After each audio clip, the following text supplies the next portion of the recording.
Hello and welcome to another episode of Earth911's Sustainability in Your Ear. I'm Mitch Ratcliffe. Consumer society is destroying the planet. We all have come to realize that, and with so many climate-related events going on around us, the extreme hurricane season, the wildfires in California, the Amazon, and Australia over our winters, all show us that the impact of human living on the planet is out of control. And we're very fortunate today to have Kate Soper, who is Emerita Professor of Philosophy at the London Metropolitan University, join us to talk about her new book, Post-Growth Living for an Alternative Hedonism. And it's coming out on November 10th from Verso.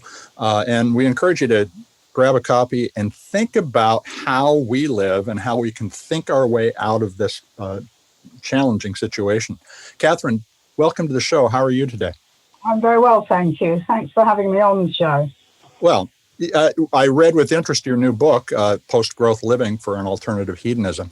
And really what you do is you offer us a way of, or at least recognizing how challenging it will be to move out of the rampantly consumerist lifestyle that we live today and into a more sustainable future. And you point out at one juncture in the book that Americans have increased their purchases, just the amount of stuff they buy, by more than 100% since 1948.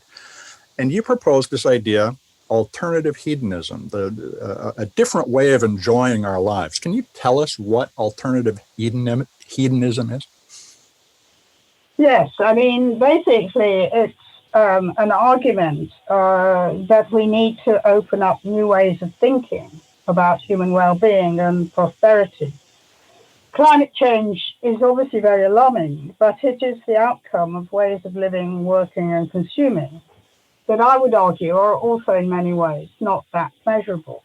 Mm-hmm. So my argument for alternative hedonism dwells on the enjoyment and benefits of adopting a less high-speed, consumption-oriented way of living.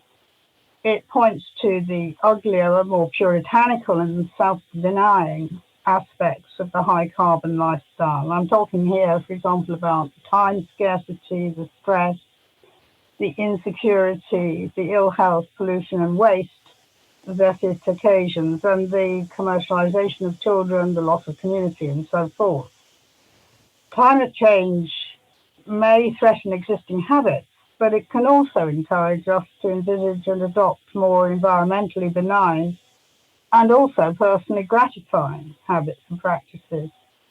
So alternative hedonism is premised on the idea that even if the consumerist lifestyle were indefinitely sustainable, which of course it's not, mm-hmm. It would not enhance human happiness and well-being beyond a certain point that has actually already been reached by many in the most affluent societies. And I would argue that it's new forms of desire rather than fears of ecological disaster that are most likely to encourage more sustainable modes of consuming. By supplying a broader cultural dimension to the existing arguments and outlooks of the political wing of anti-systemic forces, alternative hedonism can also help to build a more diverse and substantial opposition to the prevailing economic orthodoxy. And, you know, there are organizations in the States, and perhaps most notable at the moment, the Next System Project, that are taking that kind of position. It can also provide an overarching imaginary for the various initiatives seeking to bypass mainstream market provisions by means of alternative networks for sharing and recycling and for exchanging goods, services, and expertise. I mean, I think that people, you know, who are on Earth911 are kind of part of that body of people. Well, the idea of an alternative narrative of prosperity is very intriguing. But let me ask, from your perspective, and you've been looking at society and from the perspective of theory of need and theory of consumption now for a long time, how did we get to this place where life is literally a hamster wheel that once you get on it, you don't feel you can get off without somehow falling behind? Well, I think that we have to accept that this is to do with capitalism, which is profit driven, and profits depend on a continuous supply of new products or services being sold. So the very dynamic of our economic system requires constant productivity and innovation, all of it eating up resources, and a lot of it scarcely gratifying any real need. But we're nonetheless enticed into buying more and more stuff through brand marketing and advertising, which, as I'm sure you know, devotes massive budgets to persuading us of Immense. Yes. their particular vision of the good life. I mean, I'm not denying that it has its attractions, but our economic system, the power exercised by the corporate elite that preside over it, and the monopoly acquired by advertisers on everyday imaging, all combine to exercise a hugely formative influence on people's choice. And they also generate and thrive on what you could call a kind of competitive consumption, the hedonic treadmill of emulative consumption, where people have to keep buying in order to keep up with the trendsetters, in order to keep in fashion and so on. And that is further encouraged now by the very rapid changeovers that manufacturers deliberately introduce in the fashions, particularly in things like trainers and clothes and so on. Technology, everything, cars, yeah. In technology, indeed, yes, that's true.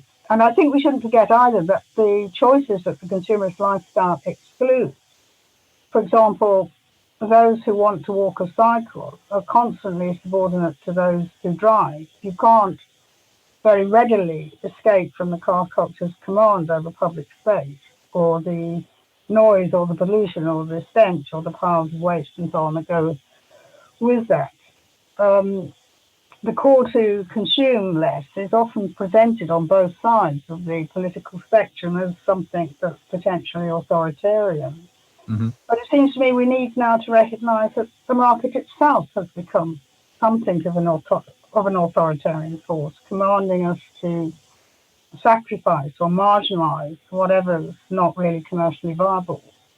And that's condemned us to very long hours of often quite boring work. You know, we're all caught up, as you say, in a kind of work and stone spiral here.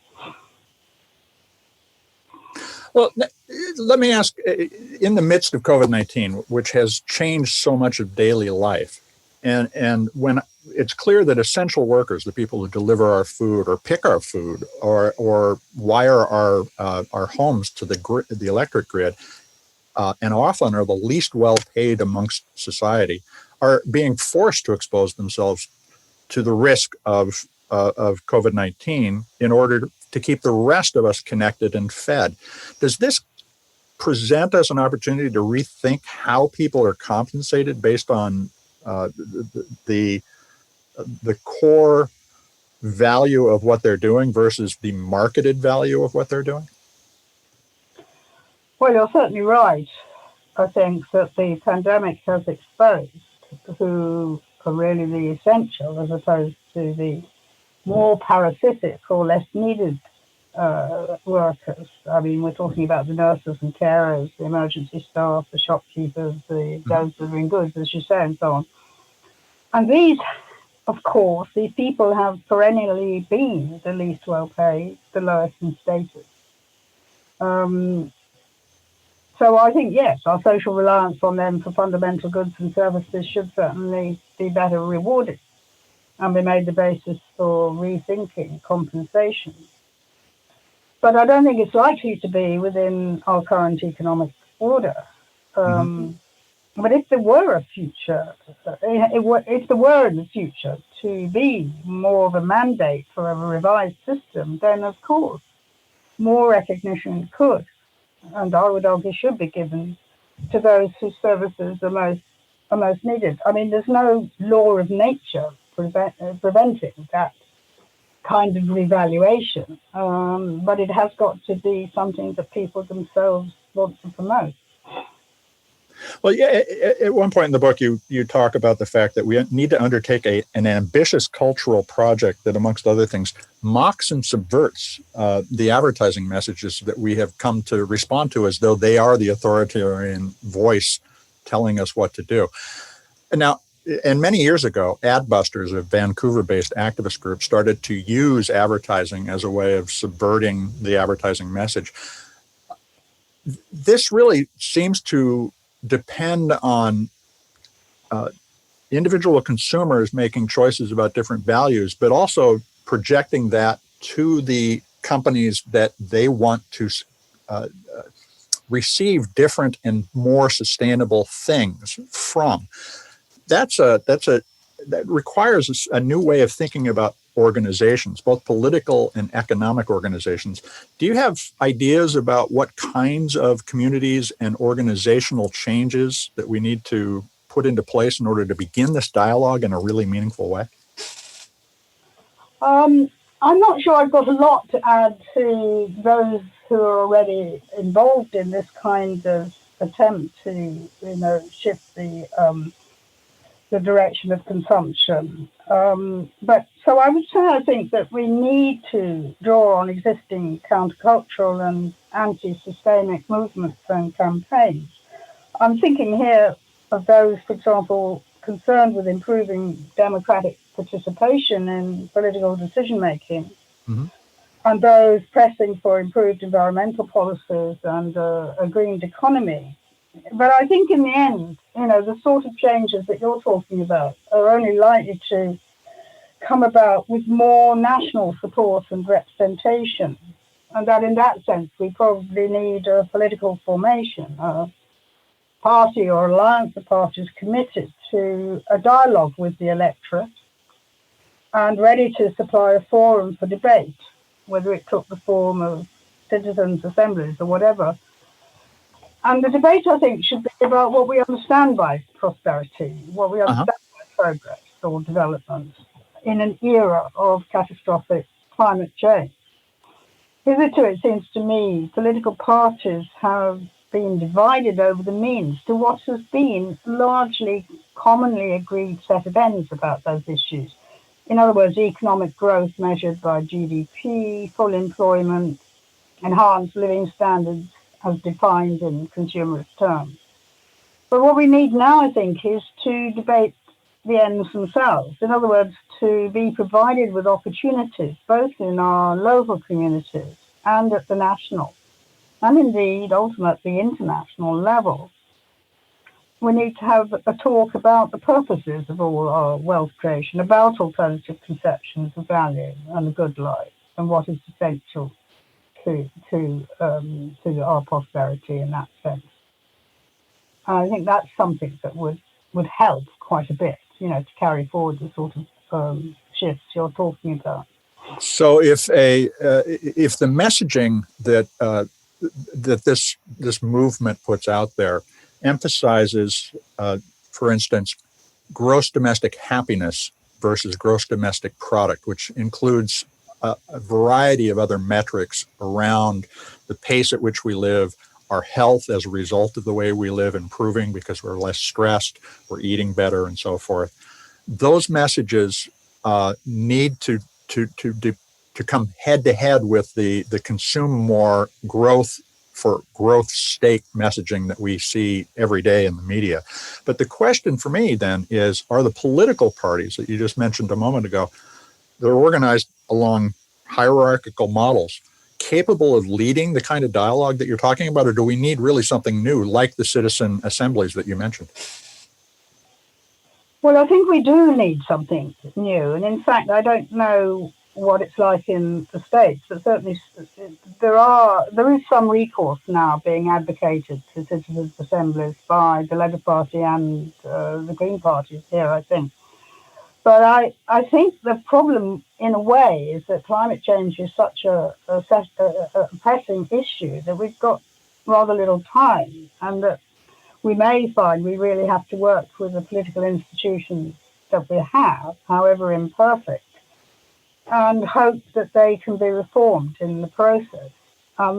Having said that, I think we also have to recognize that there can't be any ecological salvation without a simultaneous commitment to reducing and eventually eliminating the huge social economic inequalities in affluent societies. And it's also clear that the dynamic of unfettered neoliberal style capitalism is ultimately, and possibly in the not very long term, incompatible with sustainability. A concerted transnational project to bring neoliberal globalized capitalism under a more social democratic form of governance must now, I think, be a priority of all parties and movements around the world, especially in Europe and America, seeking to redress climate change. And eventually, I would argue, an economic and financial order not dependent on endless growth will have to be designed and implemented. And therefore, I think it is the state at local, regional, national, and transnational levels that will surely have to lead and manage much of that kind of change. I don't myself see how there could be any other agent of so momentous the green renaissance. But the condition of the emergence of that form of governance is a mandate for its policies, and that in turn presupposes electoral support, which in turn will ideally have been shaped by a sort of greening of top-down policy interventions in the here and now. There needs to be a sort of preparation, and existing government and its institutions have a key role to play here. They need to become, I would argue, much more proactive in encouraging greener ways of living. For example, the provision of safe routes and other facilities for cyclists not only leads to more cycling with all the advantages to health and well-being that follow from that, it also lets everyone experience the pleasures of reduced motor traffic, and therefore it reinforces support for the transition to a less car-centered way of living. And that, I would say, exemplifies what I've sometimes called an alternative hedonist dialectic, in which an initial is still quite equivocal support among the public for changes, then legitimates the introduction of certain forms of collective self-policing, and it then gets extended and consolidated because of the pleasurable consequences of that policing. I mean, here in Britain, the introduction of congestion charging in our city, particularly in London, was quite unpopular. So in a sense, it was foisted on people initially. And yet central London is a lot more livable now that cars are not as freely able to go in. Yes, and then when people had experienced it, it became much more popular, and it became perfectly possible to extend it with much, much fuller public support. So there's that kind of way in which I think, government has to kind of come in and push things in a particular way. I mean, people can't expect to cycle if it's not safe to do so. Well, so I think what you're saying, and I agree with this, is that government has to do the unpopular things first. And you asked earlier about the difference between the U.S. and the U.K. I think they're very similar, actually. But in both countries, we have leaders who are tending to cater to a base, an ideologically defined base, rather than an open-minded base looking to rethink and improve the way we live. So, from your perspective, could government, simply by directing a lot of subsidies into green living, that would be renewable energy, cycling, mass transit versus individual vehicles, would that be maybe the catalyst that could start to open our eyes to the new hedonism? Well, I think it would help a great deal, and I think it should go along with the kinds of opening up the kind of debate with the public about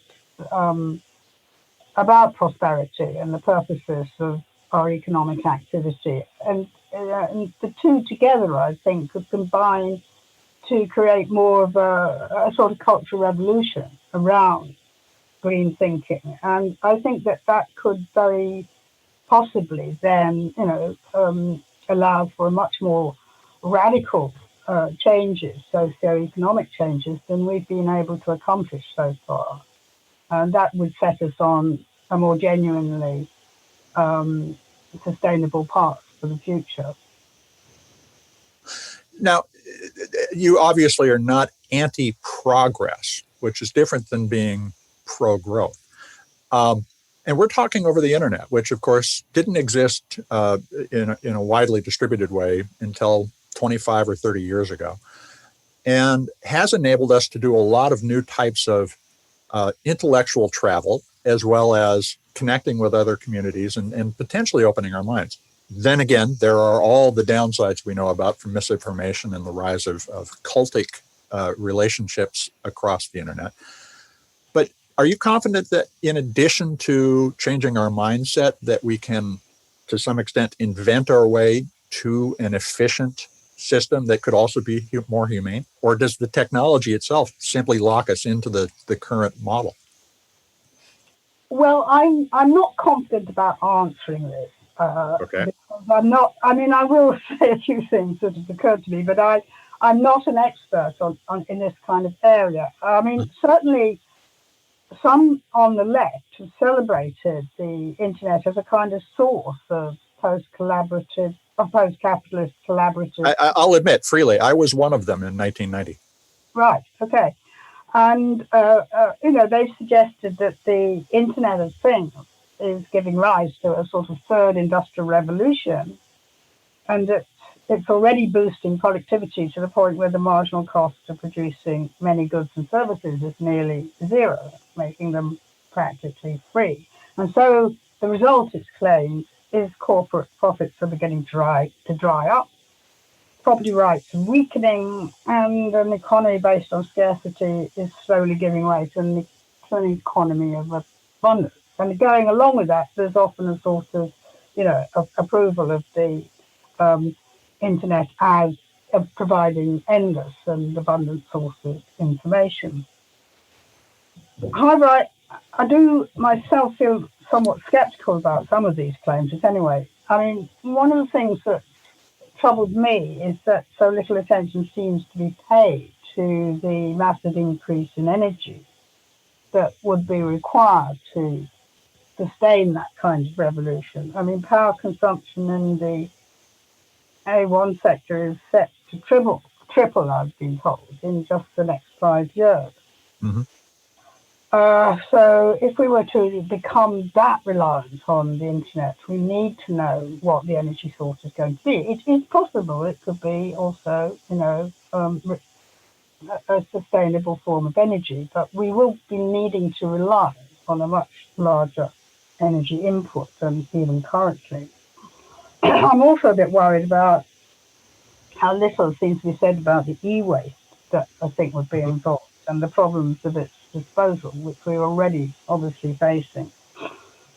And in a way, also, I think the implication of some of this sort of talk about the abundance that would be supplied seems a bit contestable. I mean, do we actually really want to go down that road of thinking always in terms of ever more abundant provisioning? And sometimes that goes together too in the sort of more tech utopian ways of thinking with a kind of confidence in drones and automation to do things for us. So I'm a bit sort of worried about that. I'm also slightly concerned that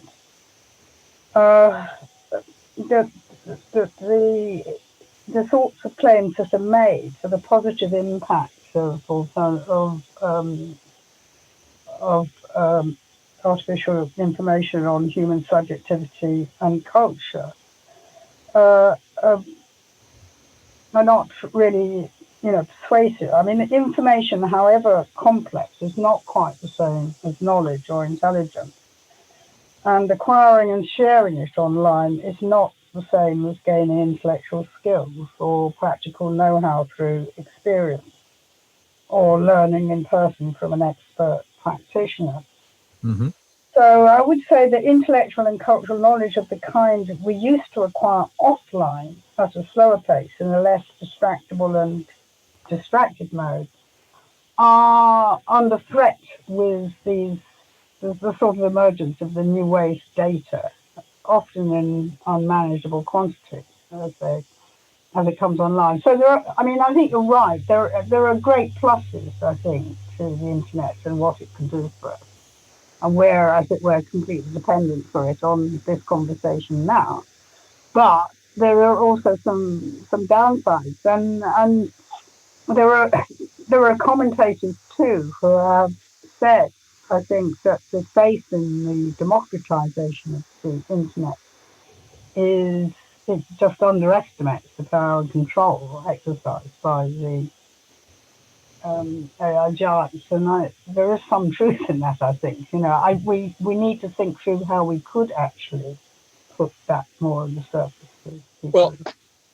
and certainly what the internet is doing to the American election this season and in 2016 it perfectly proves that we have to take this not whole cloth unquestioned. We have to be very critical. And just to share an example I ran into in the last week, a team at the University of Washington has developed plastic that can power itself and communicate on the Internet of Things. Of course, that reinforces the value of using plastic, particularly single-use plastic. They literally describe you'll power your laundry detergent bottle to tell whether or not it's empty and reorder itself simply by unscrewing the cap.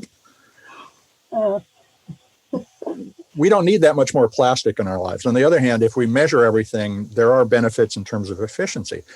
But we have to choose where the line between givens in our lives. Oh, we all use plastic that is part of the Internet of Things, being one of those types of givens we're being asked to accept now, need to be critically adopted rather than adopted unquestioningly. And what I like about your concept of alternative hedonism most particularly is that it does depend on individual choice. And so my most significant philosophical influence is Albert Camus. And he wrote in his notebooks, freedom is not hope for the future. It is the present and the harmony of people and the world in the present, which conveys this idea that freedom includes responsibility and accountability to others and the environment. And so what I wanted to ask you to close out this conversation is, how do you define freedom, and how do you think that we can increase freedom by applying the alternative hedonistic idea in our lives? Well, that's a very big question. I'm not sure I can engage in defining freedom in a very satisfactory way here. It's a very complex issue, but sure. I do think, to follow up on Camus' sense that freedom is something that we have to see as sort of, operant in the present rather than a promise for the future, I would say that I think time scarcity has to be seen as a major constraint on personal liberty, in the sense that the more caught up you are in work, the less time you have to envisage alternative ways of living, or to acquire insight upon or formulate any form of political resistance to the existing system. In other words, through its theft of time and energy, consumer culture acts, I think, as a major deterrent to the development of free thinking and the critical opposition that might go with that. The methods whereby it drives growth and perpetuates inequalities of income, education, and cultural capital also help to secure it against political subversion. Whereas alternative hedonism, which advocates a post-work culture that would allow many, many more people a lot more free time and provide them with more education and resources to make use of it, would actually, remove some of that time scarcity and open up free time, which I think is an essential asset of personal freedom.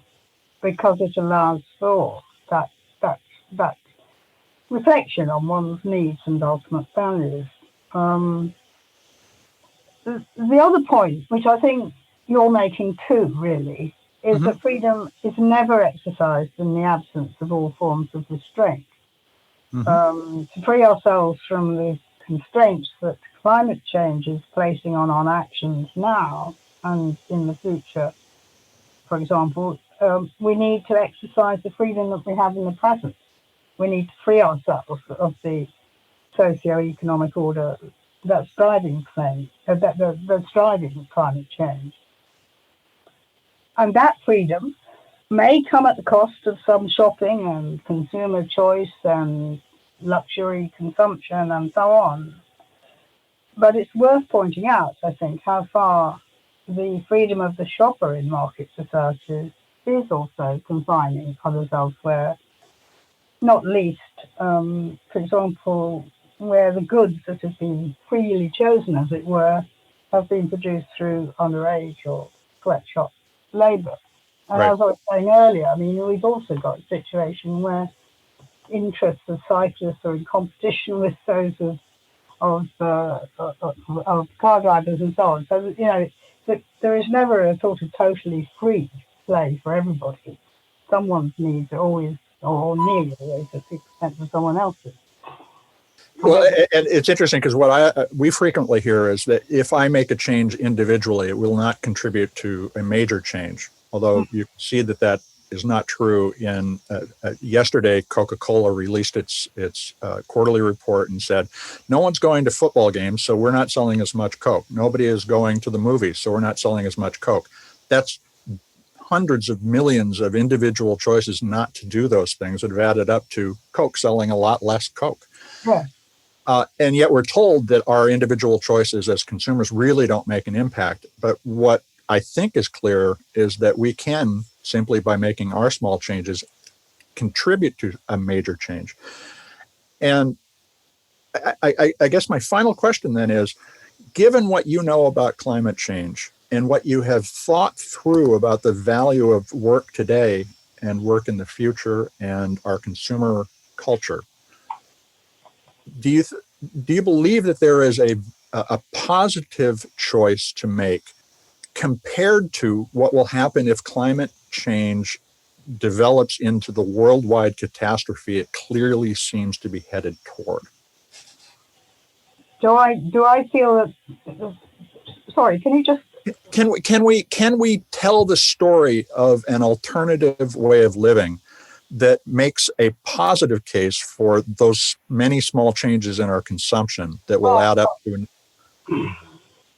Yes, I think we certainly can. I mean, I think you're right that you know, every act counts here actually, and that, you know, the accumulation of small acts actually creates, you know, adds up ultimately to something that looks more systemic and undermining. And I think there are probably many instances of how social change in the past has come about through multiple, you know, accumulation of individuals taking opposing action. I'll be thinking here of the abolition of slavery, or of the way in which the feminist movement initially takes off and so on. That if all individuals waited, as it were, for the system to change, it never would.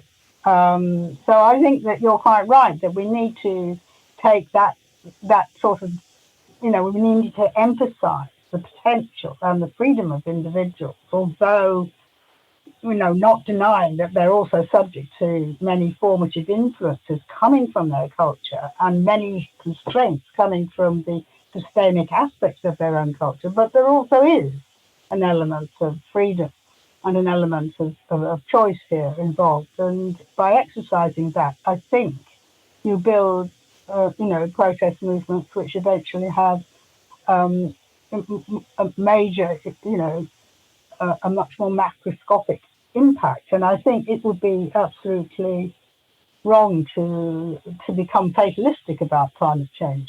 I mean, there is no doubt that we can change. It's not like the law of gravity, and human actions can certainly contribute, and they are alone probably now able to contribute in the way that's needed to actually shift it away from a catastrophic outcome and the ecological barbarism that we otherwise risk falling into. Well, I have to say, every act counts, which you said a moment ago, really gives me hope. And I want to thank you, Catherine, for joining us today. Okay, thank you for having me. Thank you for talking with me. Folks, that was Catherine Soper. She is emerita professor of philosophy at London Metropolitan University, of course, in London.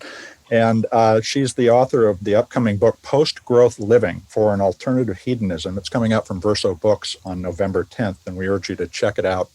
Buy a copy, buy the digital copy so you don't cut down a tree. This is Earth911's Sustainability in Your Ear. I'm Mitch Ratcliffe, your host, and we will be back with another interview soon. Everybody stay safe, take care of the planet, and take care of one another.